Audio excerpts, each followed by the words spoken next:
Hello guys, welcome back to my channel. आज का ये जो डिबेट है डीडी न्यूज़ पे आता है, बहुत ही अमेजिंग होने वाला है। मैं प्रवक्ता का नाम नहीं बताने वाला हूँ, आप लोग जस्ट चेक करिए। ऐसा अमेजिंग प्रवक्ता डीडी न्यूज़ में, इनको तो सबसे बड़ा जो टीवी हाउस है हमारे इंडिया का, उसको संभालना चाहिए। लेकिन क्या उसको लेकर सीधा जजों पर हमको दाना पानी लेकर चढ़ना, क्या आपको लगता है ये उचित है?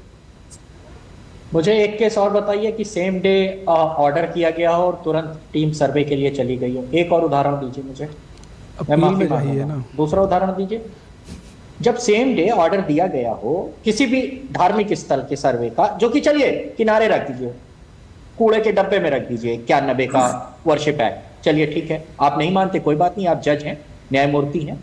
कब हुआ इससे पहले कभी बताइए? आजादी के बाद, 47 के बाद बताइए ना, कभी एक बार बताइए। ये अजीब नहीं लगता? पहले इससे पहले कोर्ट में गया क्या कोई? बीच में नहीं बोला था दादा बीच में नहीं बोला था। मैं ये कह रहा हूं कि ये अजीब नहीं लग रहा है जब ऐसी चीजें होंगी। अच्छा, अब आप पहुंच गए वहां, अजमेर शरीफ पहुंच गया। अजमेर शरीफ आज की है, कितने साल पुरानी है? अच्छा, जयपुर के राजा वहां जाते हैं, सोना चढ़ाते, तमाम काम कर रहे हैं, उसको देख रहे हैं। मराठा का राज रहा अजमेर में, मेवाड़ों का रहा, तमाम लोगों का, मतलब नॉन मुस्लिम राजाओं का रहा, उनको नहीं दिखा। 47 के बाद देश आजाद हो गया, आपको भी नहीं दिखा। मैं 3 जगह के मुकदमे पुराने हैं, देख लीजिए। अयोध्या का मुकदमा पुराना है, मानता हूं। 68 में मथुरा का मामला है, मानता हूं पुराना है। 91 में कोर्ट आप पहुंच गए ज्ञानवापी को लेकर, ठीक है। काशी, मथुरा, अयोध्या, 3 मामले आप कहते हैं। इससे पहले तो थे यहीं पे, अशोक सिंघल साहब भी थे, वीएचपी भी था, आरएसएस भी था, सभी लोग थे, आडवाणी साहब। ये मुद्दा एक बार जबान से नहीं बोले? नहीं, तारिक खान जी सुनिए, मैं आपको एक चीज याद दिला रहा हूं और दर्शकों को भी याद दिला रहा हूं। एक मिनट, मैं आपको याद दिला रहा हूं क्योंकि मैं मैं आपको पूरा याद दिला रहा हूं, मैं आपको बता रहा हूं। मुझे लगता है दर्शकों को यह भी जानना चाहिए। मैं फिर कह रहा हूं, मैं इसके पक्ष विपक्ष में मैं कौन होता हूं कहने वाला, लेकिन मैं एक बात बता रहा हूं। जब ये राम जन्मभूमि आंदोलन चला था, क्योंकि मैंने उस समय रिपोर्टिंग की थी, अशोक सिंघल थे, बाकी लोग थे, सैयद शहाबुद्दीन थे, मैंने खुद उनकी रिपोर्टिंग की थी, उनके इंटरव्यू किए थे। मैं उस दौर में भी मैं अखबारों में लिखता था, मैंने रिपोर्टिंग की थी। और ये देश को जानना चाहिए कि जब राम जन्मभूमि का ये पूरा आंदोलन शुरू हुआ था 90 के दशक में, 90 के शुरुआती दशक में, उस समय अशोक सिंघल ने, विश्व हिंदू परिषद ने यह कहा था कि भाई काशी, मथुरा और अयोध्या, ये 3 जो है हमारे आराध्य हैं। हम ये कह रहे हैं कि हमको ये दे दीजिए, वरना हमारे पास 40,000 से ज्यादा की लिस्ट है। इस देश में 40,000 से ज्यादा मंदिर जो है तोड़ करके उनके ऊपर मस्जिद और उनके ऊपर इस तरह से चीजें बनाई गई हैं। और ये कहा था कि हमारे, और उस वक्त मुझे ये भी अच्छी तरह से याद है, उस वक्त 40,000 की लिस्ट भी निकाली गई थी। अब उस लिस्ट को मुझे याद नहीं है, एक मिनट, उस लिस्ट में मुझे याद नहीं है कि उस लिस्ट में 40,000 में जो है ये क्या क्या था, संबल का था नहीं था, ये मुझे याद नहीं है, लेकिन 40,000 की लिस्ट निकाली थी। और कहा, इस तरह के बहुत सारे उदाहरण है। तब कहा था कि 3 चीजें अगर हम लोग सहमति से, और इस पर सहमति लगभग बनी भी थी, लेकिन बाद में कुछ भड़काऊ नेता आया और उन्होंने सहमति नहीं बनने दी। तो ये ऐसा नहीं है कि ये चीजें पहले नहीं आई, लेकिन मैं फिर भी कह रहा हूं कि सबसे इंपॉर्टेंट बात, तारिक खान, पता है क्या? मैं फिर कह रहा हूं कि आप अभी तो 20 दिसंबर को डेट दी है ना उसकी। आप 20 दिसंबर से पहले आप संबल का मामला सुप्रीम कोर्ट में गया ना, संबल को लेकर सुप्रीम कोर्ट में चले गए, कल ही वहां सुनवाई है। तो एक रेमेडी आपके पास है ना इसी सिस्टम में। मैं कह रहा हूं, एक हमने देखा 5 लोग मरे ना, और ऐसे ही बहराइच में भी हिंसा हुई, मरे कोई भी, हिंदू मुसलमान की बात नहीं। एक तो पार्टी बनाना गलत बात है कि ये लोग पूरा एंटी है, हम भी सब, हर चीज का सिस्टम है। और अगर देश के जो कम्युनल हार्मनी है खराब होगा तो सबका नुकसान है। ये आप क्यों समझ रहे हैं कि नुकसान सारे नागरिकों का नुकसान है, यहाँ की अर्थव्यवस्था का नुकसान है, हर नहीं। तो क्या कम्युनल हार्मनी ऐसे बयानों से कायम होगी कि जज आग लगा रहे हैं? तो जो संभल में हुआ ये सब जगह कराएंगे तो दंगे तो होंगे नहीं। तो संभल को तो लेकर अभी ऑडियो आ गई है, 3 लोग गिरफ्तार हुए हैं जिन्होंने कहा सामान लेकर आओ, निकलो। वो ऑडियो आ गया। वो कौन? संभल में आप अगर एक तरफा देखना चाहते हो तो आप देखिए। नहीं, एक तरफा ना देखिए, जैसे देखना चाहिए वैसे देखिए। लेकिन मैं ये कह रहा हूं, अगर दंगे होंगे, फसाद होंगे, तो हिंदुस्तान के लोगों का, मेरा आपका, सभी लोगों का, तो दंगाइयों के खिलाफ एक्शन होना चाहिए ना। लीजिए ना, हम कह रहे हैं, ठीक है, तो हो रहा है ना दंगाइयों के खिलाफ एक्शन। मैं कह रहा हूं ऐसी परिस्थितियों को रोकना चाहिए कि अचानक, अच्छा अगर वहां पर संभल में ऐसा कर लेते, वाराणसी में सर्वे हुआ, मैं अपने जिले की पीस कमेटी का मेंबर हूं, 50 मामले, जब यहां बहराइच में ही रहता हूं, डीएम ने 5 मरतबा हिंदू मुसलमान धर्मगुरुओं को बुलवाया, सब लोग बैठे बात किया, इस तरीके से काम होना चाहिए। आप बुलाते ना, पार्टीज को बुलाते ना, ये डीएमएसपी का काम है, ये लोग करते भी हैं। वहां कमिश्नर साहब ज्यादा चार्ज ले रहे हैं जो कि तमाम काम करके आए। अरे ठीक है, कमिश्नर साहब से आपको आपत्ति है ना, वहां पे कमिश्नर के, मैं फिर कह रहा हूं कमिश्नर से आपत्ति है, लेकिन जज आग लगा रहे हैं। मैं फिर कह रहा हूं जज आग लगा रहे हैं, कमिश्नर से आपत्ति होगी तो मैं फिर कह रहा हूं पूरा का पूरा सिस्टम रॉटन नहीं है सर। इस देश में बहुत सारी खूबसूरत चीजें भी हैं। ये पूरा देश अभी भारत बांग्लादेश नहीं बना है।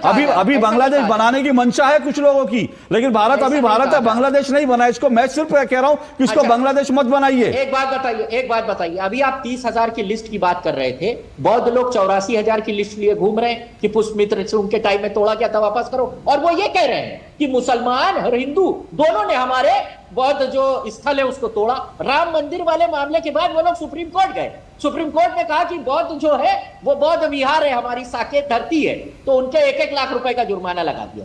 उनकी नहीं सुनी गई। कोर्ट ने वहां पे नाइंसाफी करी ना।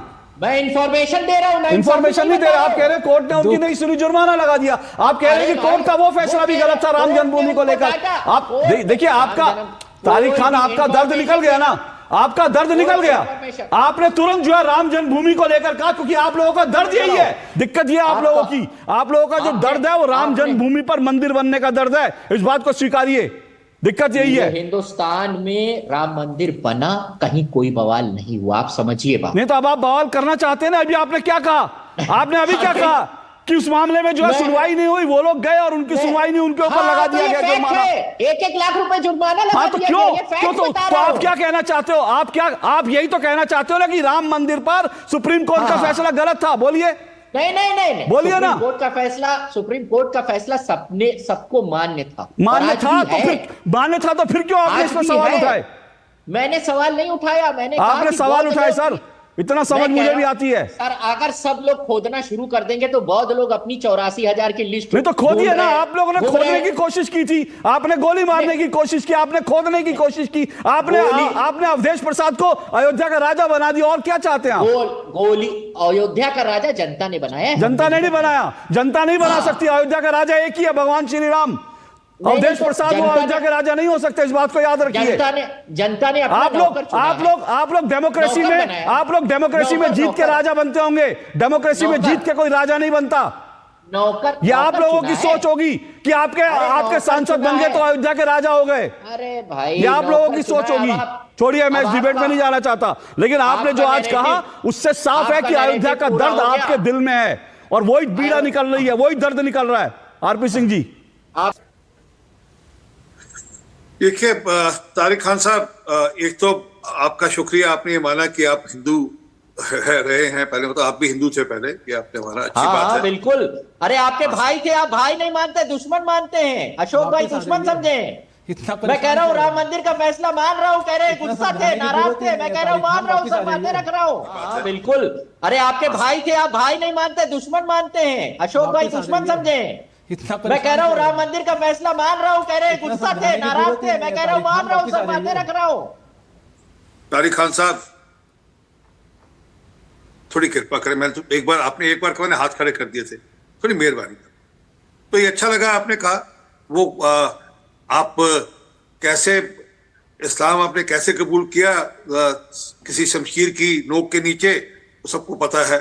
1.25 मन जनेऊ रोज तोलते थे औरंगजेब, 1.25 मन मतलब 50 किलो जनेऊ रोज तोलते थे। आप उसमें से एक रहे होंगे।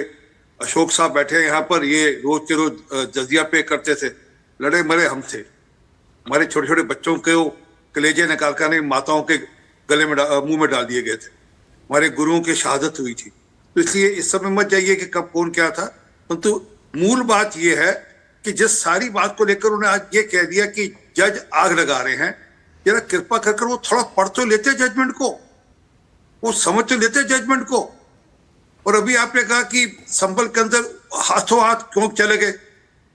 अगर वो हाथों हाथ चल गए तो वहां पर वो जो छत से पत्थर फेंक रही थी मैंने, वो पत्थर कहां से आ गए हाथों हाथ? वहां पर जारी तो हो रखी थी, वहां पर वो नकाबपोश कैसे आ गए वहां पर?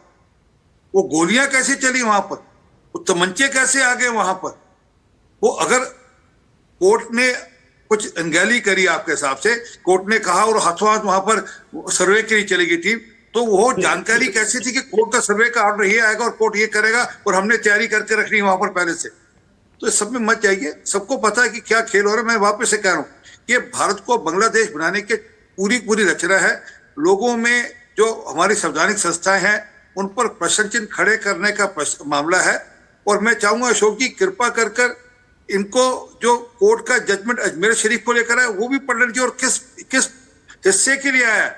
वो हिस्सा क्या एएसआई के पास है नहीं है, वो भी एएसआई के पास हिस्सा है या नहीं है, उस हिस्से के बारे में बात हो रही है अभी। तो क्या कि जानकर बिना पढ़े लिखे, मतलब मैं शिवपाल यादव जी से एक्सपेक्ट नहीं करता था, पढ़े लिखे लोगों में से वो, तो वो इस प्रकार की टिप्पणी, क्योंकि एक सोची समझा षड्यंत्र रहता जा रहा है पूरे देश में कि हमने किस प्रकार से पूरे देश में एक माहौल खड़ा कर देना है। इलेक्शन कमीशन के अंदर ईवीएम गड़बड़ है, बैलेट पेपर से इलेक्शन होने की एक मामला।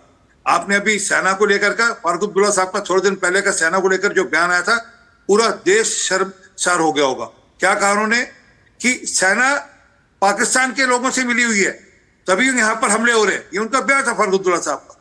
तो निरंतर हर जो संवैधानिक संस्था है उस पर प्रश्न उठाना, जुडिशरी पर प्रश्न उठा देना, आर्मी पर प्रश्न उठाना, इलेक्शन कमीशन पर प्रश्न उठाना, ये एक सोची समझी चाल है। ये सोरस का मैनिफेस्टो है, ये सोरस का जो एजेंडा है वो यहाँ चला जा रहा है। और उसमें लेन देन भी हो रहा होगा। बड़ी बात, मैं किसी को आक्षेप नहीं लगा रहा, उसमें पैसे का लेन देन भी हो रहा होगा, तभी नहीं तो इस प्रकार की बयानबाजी हो नहीं सकती।